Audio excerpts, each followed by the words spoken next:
Standard 10, Unit 1, Prose. His First Flight by Liam O'Flaherty. About the author, Liam O'Flaherty, 1896 to 1984, was an Irish novelist and a short story writer and a major figure in the Irish literary renaissance. He was a founding member of the Communist Party of Ireland. A native Irish speaker from Gaeltacht, O'Flaherty wrote almost exclusively in English except for a small number of short stories in Irish language. He spent most of his time in traveling and lived comfortably and quietly outside the spotlight. This prose, written by Liam O'Flaherty, is a story about a young seagull who was afraid to fly for the first time. The seagull struggles a lot to overcome its fear of flying, and finally, the need for food made it to decide to take its first flight. Finally, like his brothers and sister, he excelled in the art of flying, skimming, and diving, and learned to swim and catch fish.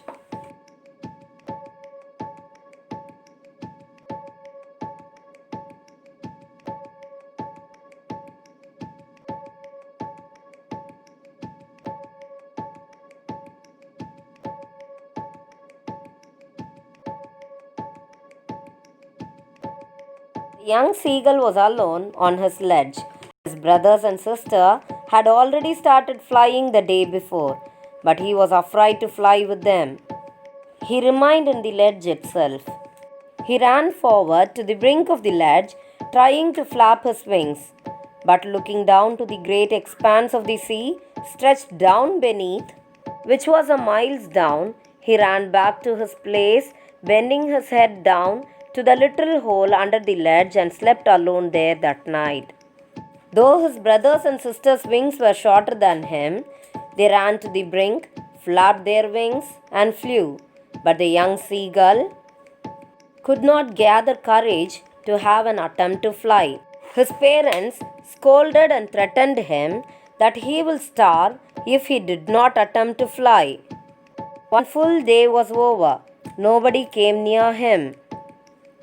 He watched his parents flying about with his brothers and sister, perfecting the art of flight, teaching them how to skim the waves and how to dive for fish. He found his older brother caught his first fish.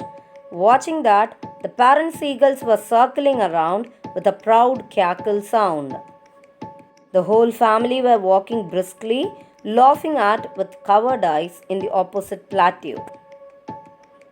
The young seagull searched for food all over the ledge, but he could find only a dried piece of mackerel's tail. He felt the heat of the sun since he was starving.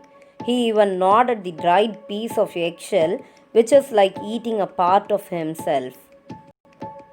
He wanted to reach his parents, but he could not fly to reach them.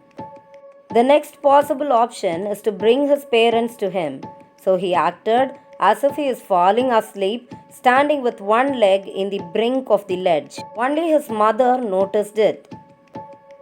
Now, the mother tore a piece of fish now and again that lay at her feet and scraped each side of her beak on the rock. The sight of the food maddened the seagull. He uttered a low cackle, and the mother cackled back. Gah, gah, gah, he cried, asking for food. Golul, replied the mother. The mother seagull brought a piece of fish towards the ledge and was trying to make the young seagull get tempted for food and fly for it. The want for food made the young seagull to jump for it. He started falling down. As he was falling down, he flapped his wings, balanced, and he started to fly. He just felt a bit dizzy, but as he continued flapping his wings, he uttered a joyous scream and kept flying. Then he saw his brothers and sister flying around him, soaring and diving. He too followed them. Soon as he saw his brothers and sister along with their parents landed on a green surface, the young seagull also landed on it. But he began to sink. In fear, he flapped his wings, but because of hunger, he could not raise himself from the sea water. When his stomach touched the water, he began to float, and the young seagull understood how to float. His family was screaming, praising him, and offered dogfish for him. He had made his first flight.